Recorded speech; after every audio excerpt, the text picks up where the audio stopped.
Hello fam, let's dive into this video. Saheed had been living in the same Face Me I Face You compound in Mushin for almost 4 years, and in all that time, he had never been this low. Life had been throwing stones at him one by one, but now it seemed as if someone had finally decided to carry a whole block and drop it on his head. His small electronics repair business at Ojuelegba was barely crawling. Customers brought old phones and radios to fix, but they would disappear when it was time to collect them, leaving him with gadgets he couldn't sell and no money to use. Some owed him for repairs. They had promised to pay next week, but 3 months later, they still showed up smiling as if nothing was wrong. His stall rent was already late and food had become so scarce that sometimes dinner was nothing but a small loaf of bread and sachet water. And as if hunger and death were not enough, there was his landlord, Baba Alani. Baba Alani was an elderly man who enjoyed flexing his little power the way some people enjoyed watching football. He wore the same faded Ankara trousers and short-sleeved shirts almost every day, and there was always a toothpick dangling from the corner of his mouth as if it was part of his uniform. He walked around the compound with his pot belly in front and his hands clapped behind his back, stopping to comment on people's laundry, people's visitors, and even the smell coming from people's cooking pots. Saheed owed him 3 months' rent, and although he had been promising to pay, the truth was that the money was simply not there.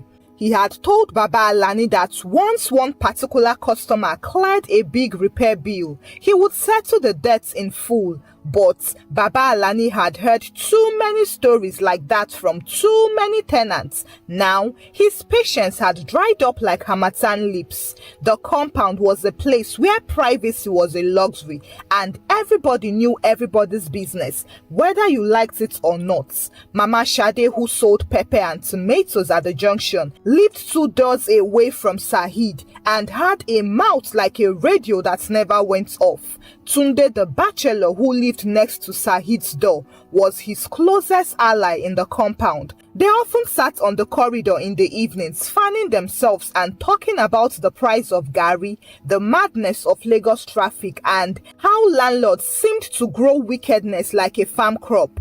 Children ran up and down the narrow passage, sometimes bumping into adults and laughing as they escaped scolding. It was in this noisy, cramped compound that Saheed tried to keep a low profile. He hated owing people. It made him feel small and embarrassed. And every time he saw Baba Alani's round figure at the faraway end of the corridor, his heart would fly off. Sometimes the landlord would pass without a word, and sometimes he would stop and say things like, "Saheed, I hope you are not thinking you can live in my house for free. Oh. Even in the Bible, you must pay for where you are sleeping."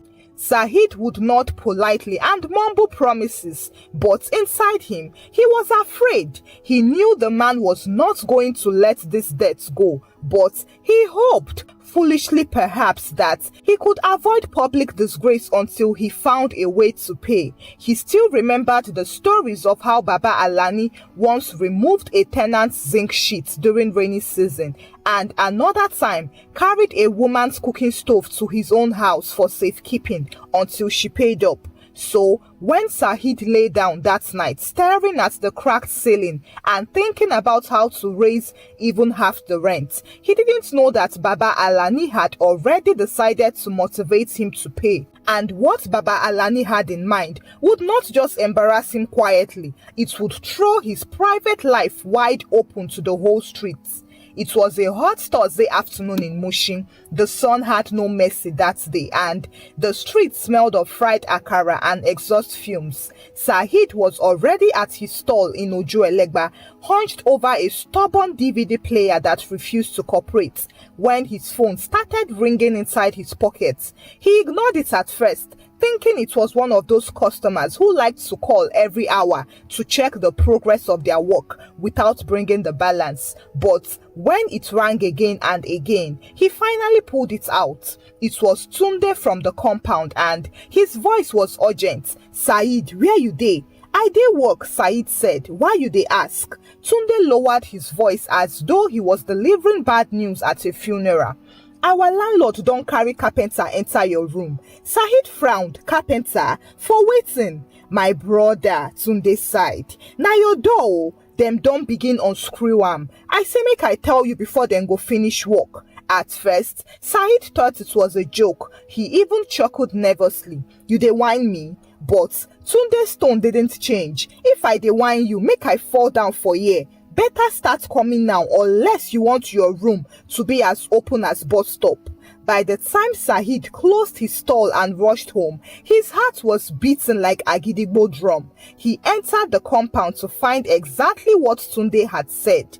Two sweaty carpenters were crouched by his doorway. One was already holding the hinges in his palm, while the other was balancing the entire wooden door against his shoulder. And standing nearby like a general inspecting his soldiers was Baba Alani, with one hand behind his back and the other holding a toothpick he kept chewing with unnecessary seriousness. Said, welcome," Baba Alani said, as if nothing unusual was happening. "Since you no wan open your pockets, I decided to open your life for you. Maybe if everybody can see your inside, you go remember say you dey owe me." Neighbors had already gathered. Some pretended to be shocked, but others were clearly enjoying the drama. Mama Shade was whispering loudly to the woman beside her.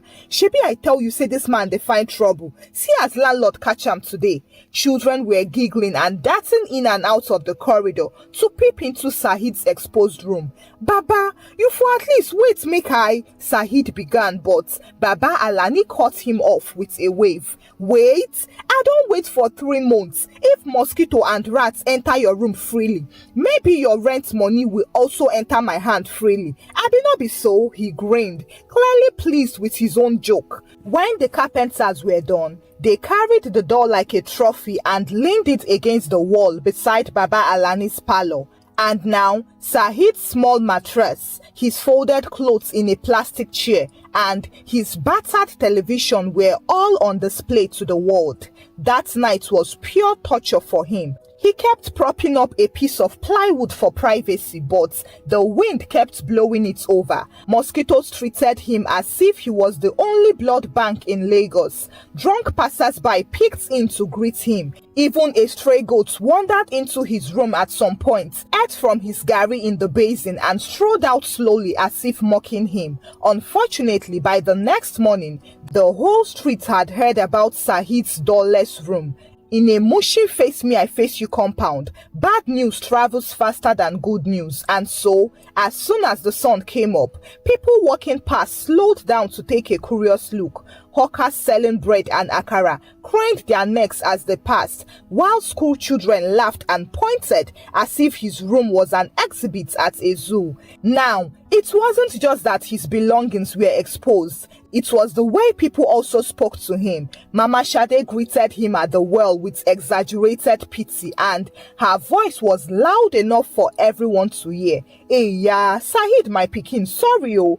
This our landlord dey do pass himself." But before Said could answer, she added, "Next time, you self try pay your rent on time. You know say this man no get joy." The last part stung more than the first. Throughout that day, the corridor became a parade ground for his embarrassment. The young men who played draughts outside the compound made loud jokes whenever he passed. "Said, abeg, how you dey sleep for open air cinema?" one called out. Another one shouted, "You better no sleep naked for night oh. CCTV don dey watch you." Even Tunde, who had been sympathetic at first, couldn't resist laughing when a wind gust blew Said's makeshift curtain aside, just as two market women were passing. They then stood in front of his room, gisting as if his room was a shop.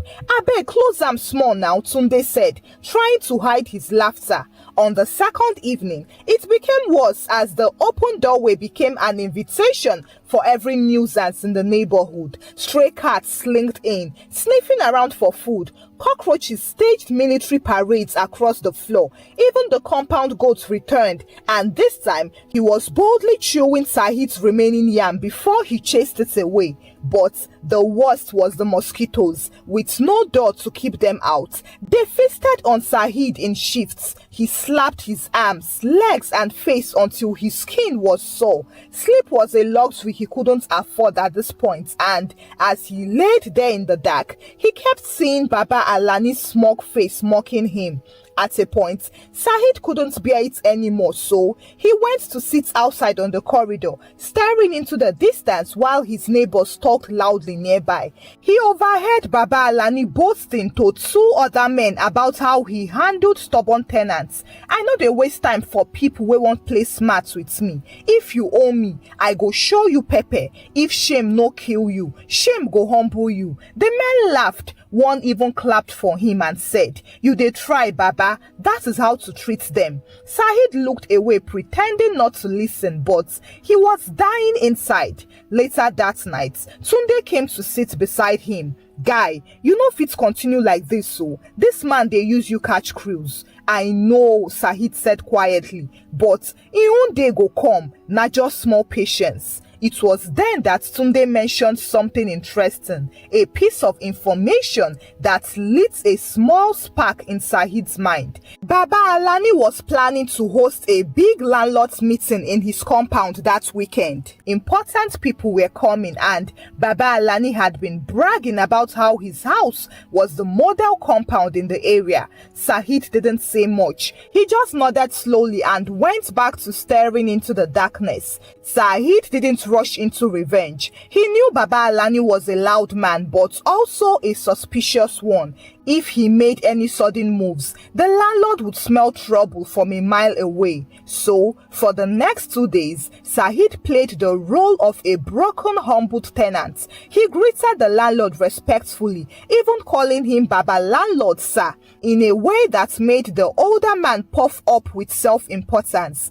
"Ah, Sahid, my boy," Baba Alani said one morning as they met by the well. "You see how fresh air they do you good? Maybe you can think better now about how to pay me." Sahid forced a smile. "Yes, sir, fresh air they enter well. However, behind that fake humility, Sahid's mind was working. Tunde's information about the landlord's meeting was like gold. He had even seen by himself how Baba Alani was going around the compound boasting that important landlords and community leaders were coming to his compound that Saturday. He wanted to impress them and show them that he was not just any landlord but a well-respected figure in Mushin. Sahid knew one thing about men like Baba Alani: their reputation meant everything to them. Humiliate them in private and they would back, but humiliate them in public and they would beg. He began observing Baba Alani's habits more closely. Every morning, the landlord left his parlor door wide open as he moved chairs around or fetched items from the small storeroom at the back. On market days, he would even step out for 30 to 40 minutes to buy malt drinks and snacks from the shop down the street. By Thursday evening, Sahid already had a simple plan that when Tunde heard it, he laughed until tears rolled down his cheeks. "Guy, this one go enter history for compound gist, but we go need correct timing, oh." On Friday morning, Sahid secretly borrowed a set of screwdrivers from a friendly roadside carpenter and kept them hidden under his bed. That evening, while pretending to be patching the clothes curtain that served as his temporary door, he watched the landlord pacing around, counting chairs, inspecting his parlor, and giving instructions to his teenage son about sweeping every corner. And then on Saturday, the D-Day, Sahid woke up early, took his bath and dressed like a man with no worries in the world. He even brought puff puff from the woman at the junction and greeted everyone cheerfully. This made the landlord drop his guard even more. By late morning, Baba Alani stepped out to buy the bottled water he planned to serve his guests, and that was when Saheed gave Tunde a signal from his window. Tunde nodded at him. They both sneaked out quietly and crossed to the landlord's flat. Saheed bent to the hinges and used the screwdriver quickly. Within minutes, the door came loose. They carried it together and placed it right in the middle of the compound where everyone passing could see, so as to make it as visible as possible. To complete the scene, Saheed pulled out a big piece of cardboard and wrote in bold letters with black marker, "Door seeking rent from owner. Arrogance overdue." He leaned the cardboard against the door, stepped back and admired his work. It was perfect, simple and sharp. Now, all that was left was to wait for the meeting to begin. By the time the first guests arrived for Baba Alani's landlord's meeting, Baba Alani was not yet back. They slowed down and blinked at the strange sight. One of them, a tall man in a neatly pressed senator outfit, paused to read the sign aloud. "Door seeking rent from owner. Arrogance overdue." He laughed out loud.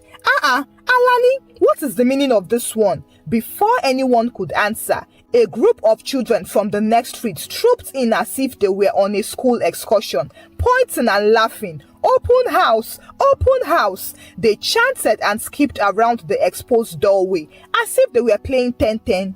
At this point, the landlord's sitting room was in full view. There were mismatched plastic chairs, an old ceiling fan groaning in the heat, and curtains with palm oil stains that had seen better years. The guests had no choice but to walk past the wide open frame, stepping over the threshold as if they were entering a construction site. Saheed, who was leaning against the corridor door, pretended to be adjusting his curtain, but neighbors knew better. Tunde stood beside him, eating chin-chin with the satisfaction of a man watching premium entertainment. By the time Baba Alani returned from the shop, carrying 2 packs of bottled water, the compound was a scene. People were pointing at the cardboard, shaking their heads and laughing mockingly. He stopped in his tracks and looked around in confusion. Then he saw his own door on public display like a tenant's disgrace trophy. For a long moment, he just stood there sweating like a goat. Who did this?" he shouted out of anger and embarrassment. Mama Shade, who always loved to stir trouble, shouted from her corner, "Baba landlord, no vex o. Maybe your door too won't breathe fresh air small. You know say breeze dey good for everybody." The whole crowd burst into laughter. Well, the guests were polite enough not to laugh openly, but their smirks were obvious. One man muttered just loud enough for others to hear, "Somebody that cannot secure his own door wants to secure tenants. Wonders shall never end." Baba Alani cleaned his face of shame and muttered an apology, after which they began the meeting, but the humiliation deepened when, midway through the meeting, 2 little boys chased a ball straight into the sitting room.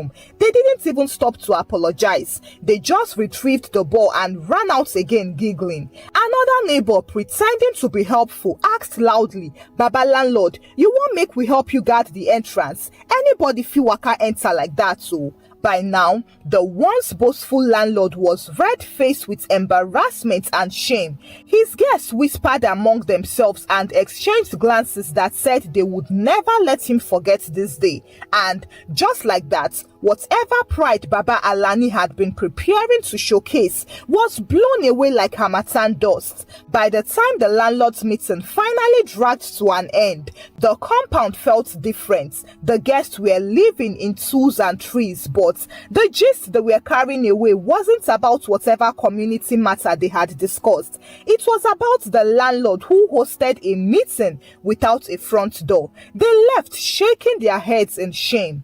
Baba Alani walked them to the gate with a nervous smile, but his eyes were darting around, scanning for who might have done this to him. His usual booming voice was now subdued, and his proud stride had lost its authority. He waited by the gate as the last guest left. Then, immediately, he turned back towards the compound like a man preparing for war. Saheed was seated on the corridor, eating bread and beans from a plastic plate, while Tunde sat beside him, sipping a sachet of pure water and wearing the innocent look of a man who had seen nothing, heard nothing. The landlord stopped in front of Saheed and squinted. "Saheed, where were you when this nonsense happened?" Saheed looked up from his beans with genuine looking confusion. "Me? I dey around though, but Baba Landlord, I no fit even understand how this kind thing take happen. Na so door just dey waka now." A loud laughter came from the far end of the corridor, but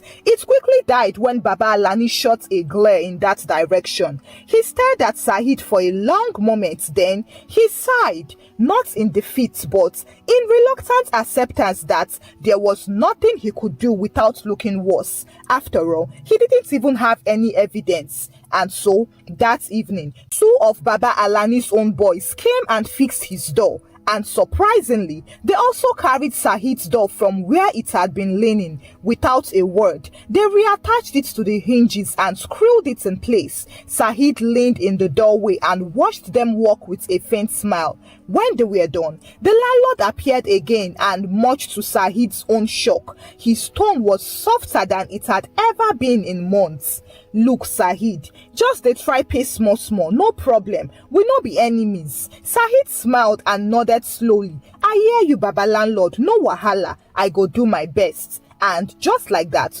from that day on, Baba Alani's attitude changed. He still paraded around the compound, still gossiped with Mama Shade, he still boasted to visitors, but he never again removed a tenant's door or roof. The memory of his own doorless shame was now stitched into the fabric of compound gist, and whenever someone wanted to humble him, they just needed to bring it up again. As for Saheed, well, up till now, whenever the story came up, he never admitted anything. He would just smile and say, if someone carries your door to the market, sometimes the best thing to do is to help him carry his own there too. That way, everybody will understand that the market is not for one person alone. Thank you for watching this video. Like and subscribe for more videos.